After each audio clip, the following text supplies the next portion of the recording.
స్తోత్రం స్తోత్రం స్తోత్రం స్తోత్రం స్తోత్రం. హల్లెలూయా.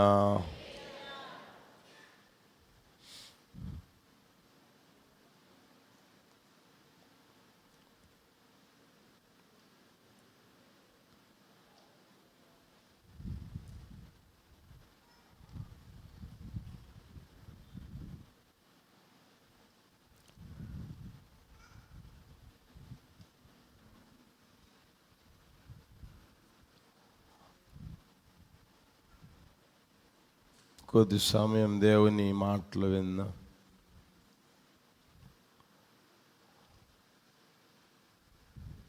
మొదటి ఆరాధన ప్రభు దీవెనకరంగా ఆశీర్వాదకరంగా జరిగించారు.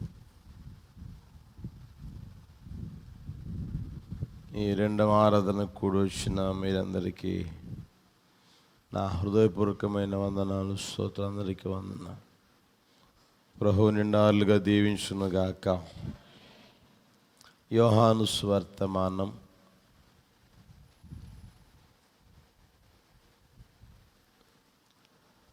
1వ అధ్యాయం 50వ వచనం. అందరం చదువుదామా? యోహాను సువర్తమానం 1వ అధ్యాయం 50వ వచనం. షార్బీట్.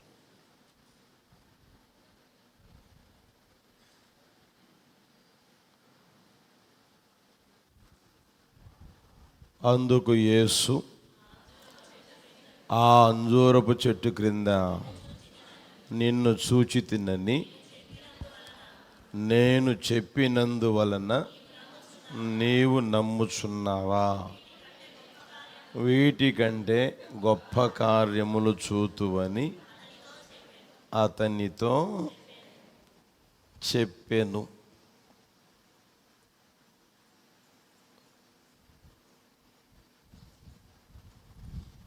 యేసయ్య గలిలయకు వెళ్ళగోరి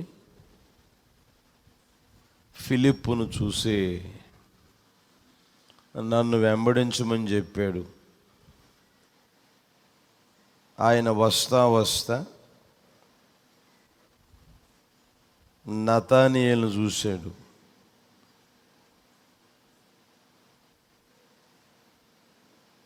మేము నజరేయుడైన యేసయ్యని కనుగొన్నాం అని అంటే అక్కడి నుంచి మంచిదేదైనా రాగలదా అని చెప్పడం జరిగింది. వచ్చి చూడరా బాబు అన్నాడు. నతానియేలు యేసుప్రభు దగ్గరికి వచ్చినప్పుడు ఇతడు నిజంగా ఇశ్రాయేలీయుడు, ఇతనిలో కపటం ఏమీ లేదని చెప్పడం జరిగింది. నన్ను నీవేలాగు ఎరుగుదు,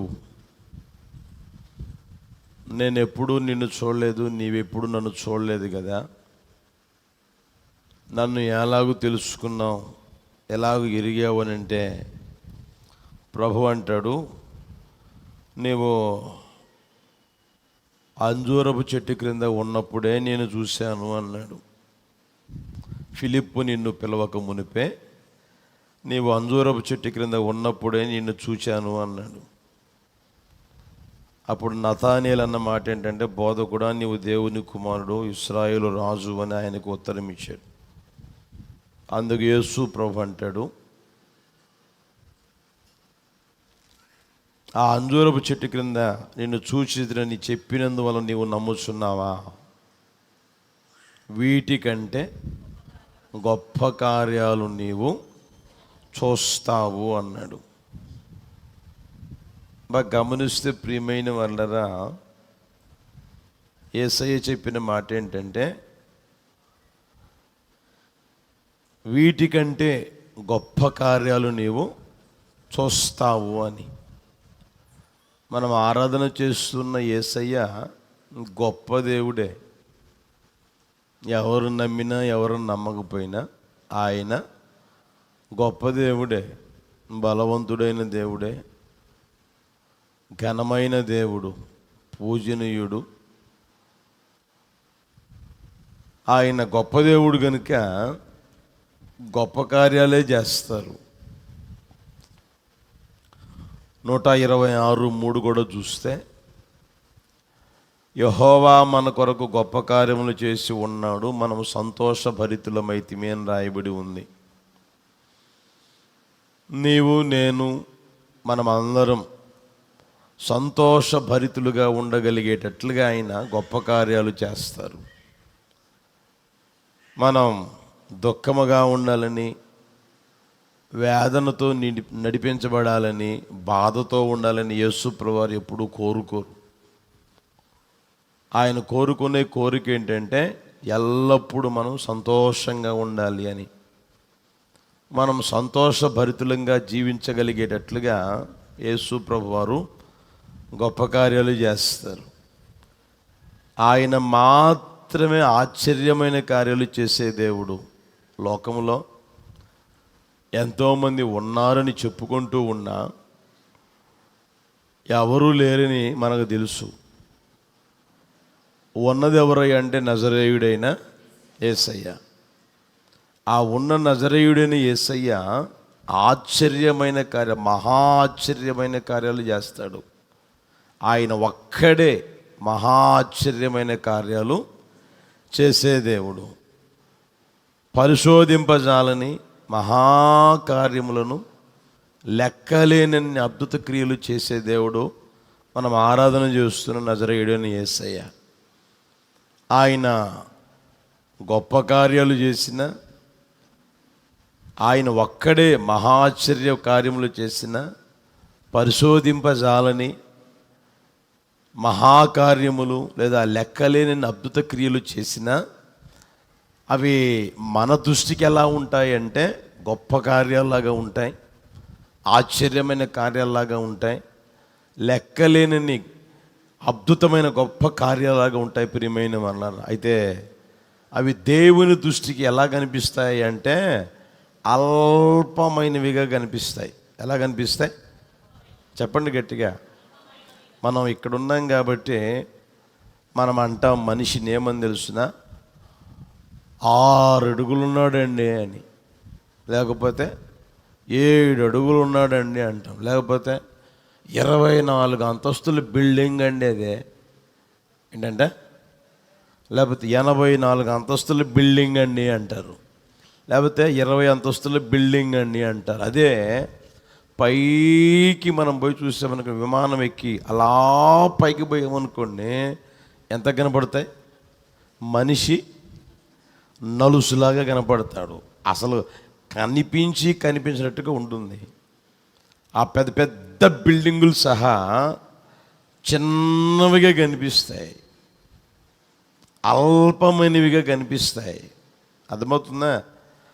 అదేవిధంగా ప్రియమైన వాళ్ళరా, మన దృష్టికి అవి గొప్పవిగా, మన దృష్టికి అవి ఆశ్చర్యమైనవిగా, మన దృష్టికి అవి లెక్కలేనన్ని అద్భుతమైనవిగా కనిపించినప్పటికీ అవి దేవుని దృష్టిలో అవి ఎలాంటివంటే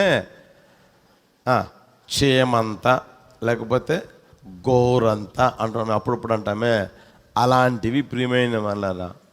దేవుడు దావీదుని గొర్రెల దొడ్డులోంచి తీసుకుని వచ్చి రాజ్యాన్ని పరిపాలన చేసే రాజుగా చేస్తే, ఆయన ఒక రోజున దేవుని సందులో ప్రార్థన చేస్తా అన్న మాట ఏంటంటే, ఎంతగా నీవు నన్ను హెచ్చించుటకు నేను ఎంతటి వాడను, నా కుటుంబం ఏ పాటిది అన్నాడు.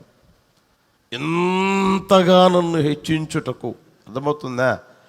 ఎంతగా హెచ్చించాడని అంటే, ఎండకి ఎండుతూ ఉన్నాడు, వర్షానికి తడుస్తూ ఉన్నాడు. ఇప్పుడు ఎండ లేదు, వర్షము లేదు, ప్యాలెస్లో ఉన్నాడు. సరంబి వేయబడిన ఇల్లు, దేవదారు మ్రాణులతో కట్టబడిన ఇంటిలో నివాసం చేస్తూ ఉన్నాడు. అప్పుడైతే తను తీసుకుపోయిన భోజనం, తను తీసుకుపోయిన సద్దన్నం, లేకపోతే అది ఏదో తినేవాడు.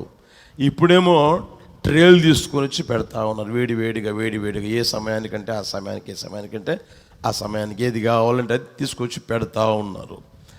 అలాంటి స్థితిని చూసి ప్రియమైన వాళ్ళరా, అప్పట్లో ఈ అయ్యగారు ఒక్కడే అడవిలో గొర్రెలు కాసుకుంటా దే ఆయన ఏమో దేవుని స్తుతిస్తా దేవుని మహింపరుస్తూ ఉండేవాడు. ఇప్పుడు రాజ్యాన్ని పరిపాలన చేసే రాజుగా మారితే ఆలోచనకర్తలు, సహాయకర్తలు, మంత్రులు, సామంతులు, తర్వాత ప్రధానమంత్రులు వస్తా ఆయన దగ్గరికి వచ్చిపోతూ ఉండే వాళ్ళకి ఇక తెరిపి లేదు ప్రియమైన వాళ్ళరా. అవన్నీ గమనించి ఆయన అంటాడు, ఎంతగా హెచ్చించుటకు నీవు నన్ను ఎంతగా హెచ్చించుటకు నేను ఏపాటి వాడిని, నా కుటుంబము ఏపాటిది అంటాడు. ఏది ఆయన దృష్టికి, మనిషి దృష్టికి. అయితే ఆ తర్వాత మీరు చూడండి ఆ మాట, సమూయేలు 2వ పుస్తకం 7వ అధ్యాయం 18వ వచనం. ప్రవేశించి యెహోవా సన్నిధిని కూర్చుండి ఈలాగు మనవి చేసెను, నా ప్రభువా యెహోవా, ఎంతగా నీవు నన్ను హెచ్చించుటకు నేనెంతటి వాడను, నా కుటుంబం ఏపాటిది. బాగా గమనించింది అక్కడ. ఆయన దృష్టికి ఎలా ఉంది అంటే, ఎంతగా నన్ను నీవు హెచ్చించావు అంటాడు. తర్వాత చూడండి, ఎంత హెచ్చుగా చేసినదంతయు నీ దృష్టికి ఎలాంటిదంట, కొంచెము. ఆయన దృష్టిలో ఎలాంటిదంటే కొంచెమంట. ఆయన దృష్టిలో ఎంతదంటే చేయమంతంట. ఆయన దృష్టిలో ఎంతదంటే గోరంత. ఆయన దృష్టిలో ఎంతంటే చిన్న కార్యమంట ఆయన దృష్టికి. మన దృష్టికి ఎలాంటిది అది చెప్పలేమండి. అప్పుడప్పుడు మనం అంటాం ఏమని, అనారోగ్యంతో బాధపడతా మాంసానబడి పట్టించుకునే దిక్కు లేక, ఏమండి ఒకవేళ పట్టించుకున్నా కూడా ఖర్చంతా పెట్టి పెట్టి పెట్టి వేసారి విసిగిపోయి, ఏమండి జీవితం మీద విరక్తి కలిగి, ఆ తర్వాత ఎవరో చెప్తే మందిరానికి వస్తే ప్రార్థన చేయించుకున్న తర్వాత బాగుపడి కాస్త తన కాళ్ళ మీద తాను నిలబడి నడుస్తా అంత ఆహారం తింటా బలం పొందుకున్నది అనుకోండి, ఆమెను అడిగితే ఆమె ఏమంటదే, దేవుడు చెప్పండి, దేవుడు గొప్ప కార్యం చేశాడండి, దేవుడు గొప్ప కార్యం చేశాడని అంటాం. అయితే ఆయన దృష్టికి ఎలాంటిది అది చెప్పండి గట్టిగా, నలుసు లాంటిది. ఆయన దృష్టికి ఎలాంటిది అంటే క్షేమంత. ఆయన దృష్టికి ఎలాంటిది ఘోరంత. అర్థమవుతుంది ప్రియమైన వలన. ఆయన అంత గొప్ప కార్యాలు చేశాడు ప్రియమైన వాళ్ళరా. మీరు చూడండి, మన వ్యక్తిగత జీవితంలో మనం ఏం చేయగలగాలి అని ఆయన కోరుకుంటాడయ్యా అంటే, చేసిన కార్యాలను ఏం చేయాలి అంటే తలంచుకుంటా జ్ఞప్తికి తెచ్చుకొని ఆయన నామాన్ని స్తుతించగలగాలి. అర్థమవుతుందా? దేవుడు కార్యాలు చేస్తాడు, చేయకుండా ఉండడు. ఈరోజు వరకు నా జీవితంలో ఏ కార్యం చేయలేదు అన్న వాళ్ళు ఉన్నారా చెప్పండి. ప్రతి ఒక్కరి జీవితంలో ఏదో ఒక కార్యం ప్రభువు చేసే ఉన్నాడు. అర్థమవుతుందా? చేసిన వాటిని బట్టి నువ్వేం చేయాలంటే ప్రభు సన్నిధిలో స్తుతించాలి. కృతజ్ఞత కలిగిన వారమే స్తుతించగలగాలి. ఎంత కృతజ్ఞత కలిగి దేవుని స్తుతిస్తూ ఉంటామో అంతగా ఆయన కృప వెంబడి కృపని కుమ్మరిస్తూనే ఉంటాడు. అందుకని అంటాడు, వీటి కంటే గొప్ప కార్యాలు చూస్తావు అంటాడు ఆయన. హల్లెలూయా. నీవు విశ్వసిస్తే, నీవు నమ్మితే, ఇప్పుడు చూసావే, వీటి కంటే గొప్ప కార్యాలు నీవు చూస్తావు అంటాడు ప్రియమైన వాళ్ళరా. అర్థమవుతుందా? కనుక మనం చేయవలసిన పని ఆయన్ని స్తుతించాలి, ఆయన్ని మహిమపరచాలి, ఆయన్ని ఘనపరచాలి, ఆయన్ని కొనియాడాలి. దేవుడు చేసిన కార్యాలను ఏమాత్రం నీవు మర్చిపోకూడదు. అది నీ దృష్టికి చిన్నది కావచ్చు, నీ దృష్టికి పెద్దది కావచ్చు, లేకపోతే నీ దృష్టికి ఎన్నిక లేదైనా కావచ్చు ప్రియమైన వారు. అది ఏదైనా సరే దేవుడు చేసిన మేలుని జ్ఞాపకం పెట్టుకొని మర్చిపోకుండా ఆయన్ని స్తుతించగలిగే స్థితిలోనికి వచ్చుదుము గాక, అటు కృపతో నింపును గాక. అయితే చూడండి ప్రియమైన వాళ్ళరా, ఇశ్రాయేలు ప్రజలు ఏం చేశారయ్య అంటే దేవుడు చేసిన కార్యాలను వెంటనే మర్చిపోయారంట. 106వ కీర్తన తీయండి, 106వ కీర్తన 13వ వచనం. అయినను వారు ఆయన కార్యములను వెంటనే మర్చిపోయారండి. చూడండి, ఆయన కార్యాలను, మనిషి చేసిన కార్యాలు కాదు, ఆయన చేసిన కార్యాలని మర్చిపోయారు. మీరు అక్కడే 21వ వచనం కూడా చూడండి. ఐగుప్తు దేశంలో గొప్ప కార్యాలను, హాము దేశంలో ఆశ్చర్య కార్యాలను, ఎర్ర సముద్రమునొద్ద భయము పుట్టించు క్రియలను చేసిన తమ రక్షకుడైన దేవుని. ఆ మాట గమనించింది ఎక్కడ ఎంత స్పష్టంగా దేవుని వాక్యం తెలియజేస్తూ ఉందో. ఒక్కొక్కటి చూడండి. ఐగుప్తు దేశములో, ఐగుప్తులో గొప్ప కార్యాలు, హాము దేశంలో ఆశ్చర్య కార్యాలు, ఎర్ర సముద్రమునొద్ద భయము పుట్టించే క్రియలు చేసిన దేవుడు. అన్ని క్రియలు చేస్తే, అన్ని కార్యాలు చేస్తే ఆ కార్యాలని మర్చిపోయారు. ఆ తర్వాత ఆ కార్యాలు చేసిన దేవునిని మర్చిపోయారంట. అర్థమవుతుందా? దాన్నే అంటారు కదా, పెట్టిన రోజు పెళ్లికి వరతారు, పెట్టిన రోజు మాత్రం చెప్పండి. అలాంటి పరిస్థితుల్లో మనం ఉండకూడదు. దేవుని ద్వారా ప్రియమైన వాళ్ళరా, మనం ఎన్ని మేళ్ళు పొందుకున్నా, ఎన్ని ఆశీర్వాదాలు పొందుకున్నా, ఎన్ని ఘనమైన గొప్ప కార్యాలు పొందుకున్నా, అనుభవిస్తూ ఉన్నా, ప్రియమైన వాళ్ళరా, మనం చేయవలసింది కృతజ్ఞత గలవారమై ఆయన్ని స్తుతించుదుము గాక. హల్లెలూయా, హల్లెలూయా. దేవుడు చేసిన కార్యాలను మర్చిపోకూడదు, ఏ రోజు మర్చిపోకూడదు. మీరు గమనిస్తే యేసు ప్రభువారు సస్యరుడిగా, కృపాసత్య సంపూర్ణుడిగా ఈ భూమి మీద సంచరిస్తున్న ఆ రోజుల్లో ఒక రోజున అద్దరికి పోదామని చెప్పాడు శిష్యులతోనే. అద్దరికి వెళ్దాం అంటే, ఈ దరిలో ఉన్నారు, ఆ దరికి వెళ్దాము అన్నారు. ఆ దరికి వెళ్దాము అన్న తర్వాత ఏమండి, ఆ మార్గం మధ్యంలో జరిగింది ఏం తెలుసునా? ప్రభువు అంటాడు, పరిసయ్యులు సర్దూకయులు అనువారి పులిసిన పిండిని గురించి జాగ్రత్త పడండి అన్నాడు. ఏమన్నాడు? పరిసయ్యులు సర్దూకయులు అనువారు పులిసిన పిండిని గురించి జాగ్రత్త పడండి అంటే, వీళ్ళేమనుకుంటున్నారు తెలిసిన? మనం రొట్టెలు తేలేదని కదా ఈయన ఇన్ని మాటలంటున్నాడు అనుకుంటా ఉన్నారు. మనం రొట్టెలు తేలేదని కదా. యేసు ప్రభు అంటారు, మీరు ఇంకా గ్రహించలేదంటరా, మీరు ఇంకా నన్ను ఎరగలేదంటరా, మీరు ఇంకా నన్ను తెలుసుకోలేదంటరా. ఏంటి ప్రభా అంటే, అరే 5 రొట్టెలు 2 చేపలు ఎన్ని వేల మందికి పెట్టారా మీరు? 5,000 మందికి పెట్టామయ్యా. మరి 7 రొట్టెలు ఎన్ని వేల మంది పెట్టారా? 4,000 మందికి పంచామయ్యా. మరి అది గుర్తులేదా మీకు? రొట్టెలు తేలేదని మీరు అనుకుంటా నేను ఆ మాటలు అన్నానని మీరు ఎందుకు అనుకోవాలి? నేను చెప్పింది ఏంది, మీరు అర్థం చేసుకున్నది ఏంటి? మీరు మర్చిపోయారు అప్పుడే. 5 రొట్టెలు 5,000 మందికి పంచినప్పుడు, 7 రొట్టెలు 4,000 మందికి పంచినప్పుడు మీరు చూశారు కదా, మీ కళ్ళు చూసాయి కదా, మీ చేతులతోనే కదా మీరు పంచింది, మీ చేతులతోనే గంపలెత్తింది, మీరే కదా నెత్తి మీద పెట్టుకున్నది. మీకు అది గుర్తులేదా?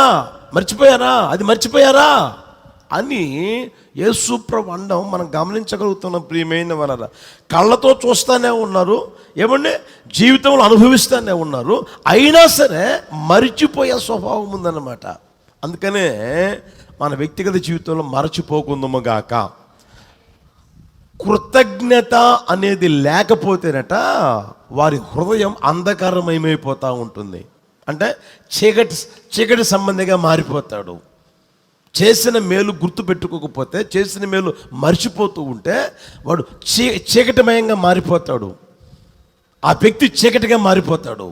అయితే దేవుని వాక్యం చెప్తున్న సత్యం ఏంటయ్యానంటే, మనం చీకటిగా మారాలని ఏమాత్రం కోరుకోలే. ఒకప్పుడు చీకటిలో నుంచి దేవుడు ఏం చేశాడు? మనల్ని వెలుగులోనికి ఆశ్చర్యకరమైన వెలుగులోనికి తీసుకొచ్చారు. వెలుగులోనికి తీసుకొచ్చిన తర్వాత మనం వెలుగుమయంగానే ఉండాలి, కానీ చీకటి మనలో ఏమాత్రం ఉండకూడదు. ప్రియమైన వాళ్ళరా, కనుక కృతజ్ఞత చేత మనం నింపబడి నడిపించబడదాము గాక. హల్లెలూయా. ఆ స్థితిలోనికి రావాలని ప్రభువు కోరుకొని ఆ మాటలు చెప్తా ఉన్నాడు. అందుకనే ప్రభు అంటాడు, అరే మీరు జీవితంలో నేను చేసినవి గొప్ప కార్యాలే కాదనంలే, అయితే వీటి కంటే గొప్ప కార్యాలు మీరు చూస్తారు. యేసయ్యకి మహిమ కలుగును గాక. హల్లెలూయా. ఏమన్నాడు ఆయన? ఇవి కాదు చూసేది, వీటి కంటే గొప్ప కార్యాలు మీరు చూస్తారు. నా ప్రభు ఆ కార్యము చేయును గాక. ఈ మాసం వాగ్దానం మన పట్ల నెరవేర్చును గాక. అడుగు పెట్టిన ప్రతి ఒక్కరి పట్ల చేయును గాక. ఒక్కొక్కరు వీటి కంటే ఏమండి వేటికంటే అంటే ప్రియమైన వాళ్ళు, నీ వ్యక్తిగత జీవితంలో ఈ రోజు వరకు అనుభవించిన దానికంటే, చూసిన దానికంటే, ఆయన చేసిన దానికంటే గొప్ప కార్యాలు ఒక్కొక్కరి జీవితంలో ప్రభు చేయునుగాక. హల్లెలూయా, హల్లెలూయా. జాగ్రత్తగా ఆలకించాలని ప్రేమతో కోరుకుంటున్నాను. చూస్తాను, మీకు చూపిస్తాను. చూడండి, మొదటి కార్యం చూడండి. రాజుల మొదటి పుస్తకం 1వ అధ్యాయం 48వ వచనం.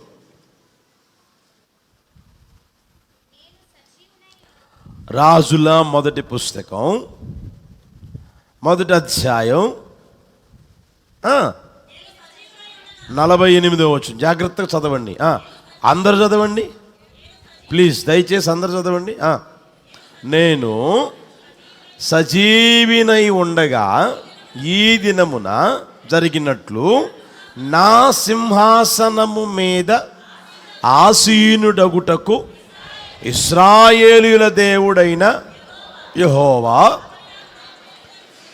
ఒకని నాకు దయచేసినందుకు ఆయనకు స్తోత్రము కలుగునుగాక.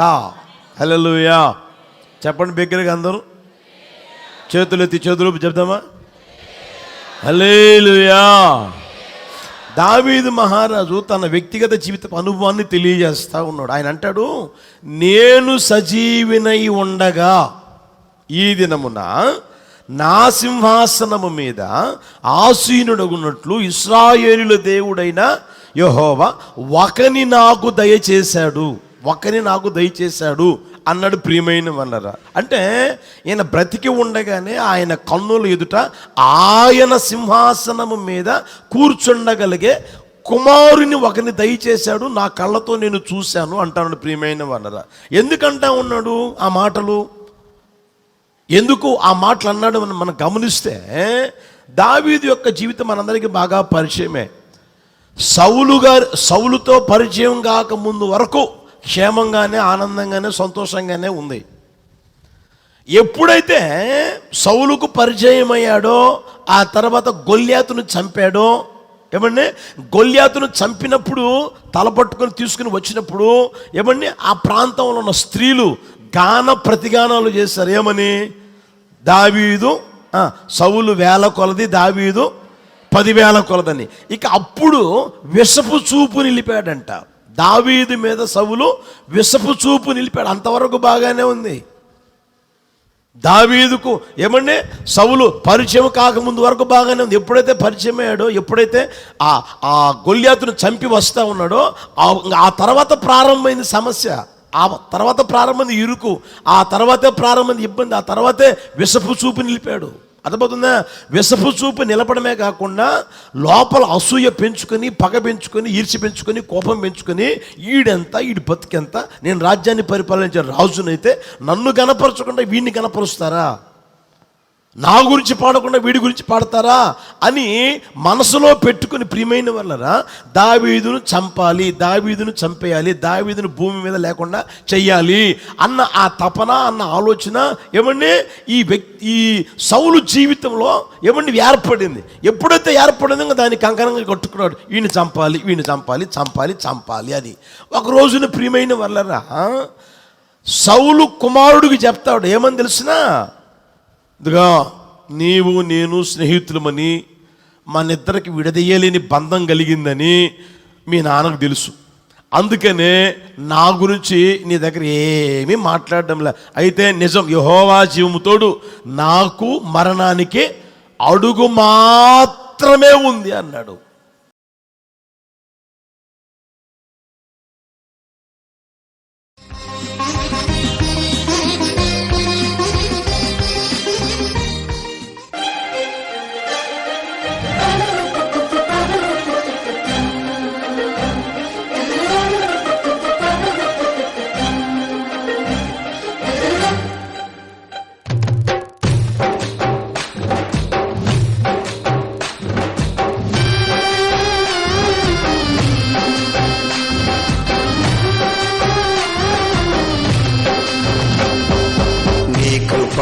నాకు చాలును, నీ కృపలేనిది నే బ్రతుకలేను. నీ కృప నాకు చాలును, నీ కృప లేనిది నే బ్రతుకలేను, నీ కృప లేనిది నే బ్రతుకలేను.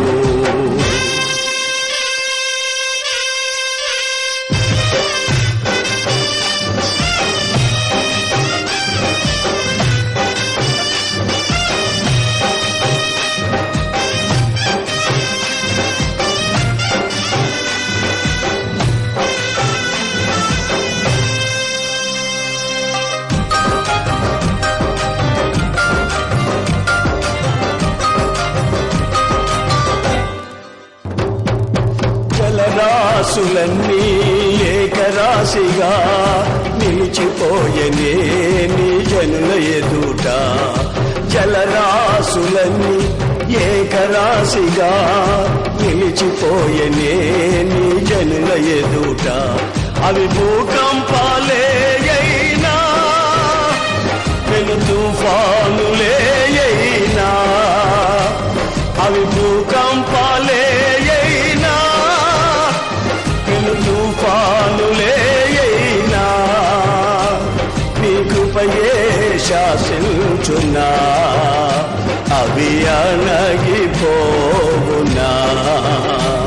నీ కృపయే శాసించునా, అవి అణగిపోవునా.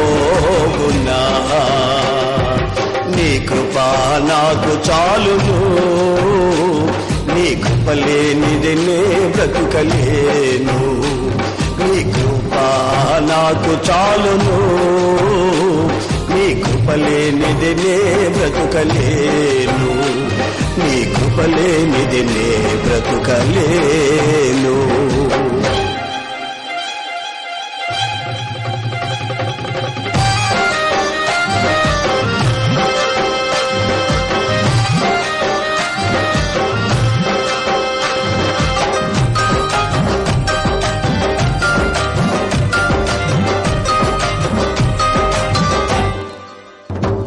జగదుత్పత్తికి ముందుగానే ఏర్పరచుకొని నన్ను పిలచితివా, జగదుత్పత్తికి ముందుగానే ఏర్పరచుకొని నన్ను పిలచితివా.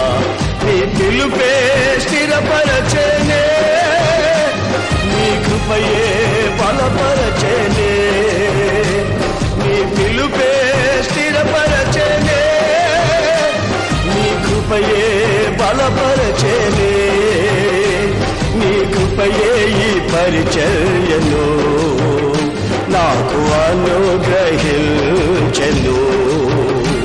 నీ కృపయే ఈ పరిచర్యను నాకు అనుగ్రహించెను. నీ కృప నాకు చాలును, నీ కృప లేనిది నే బ్రతుకలేను, నీ కృప నాకు చాలును, నీ కృప లేనిది నే బ్రతుకలేను, నీ కృప లేనిది నే బ్రతుకలేను.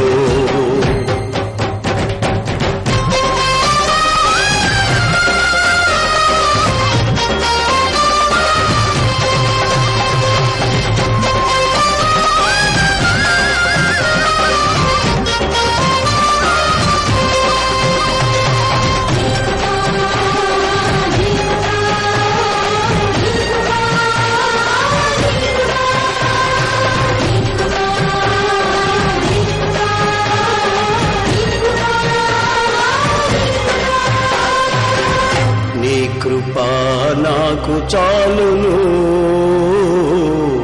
నీ కృప లేనిది నే బ్రతుకలేను, నీ కృప లేనిది నే బ్రతుకలేను.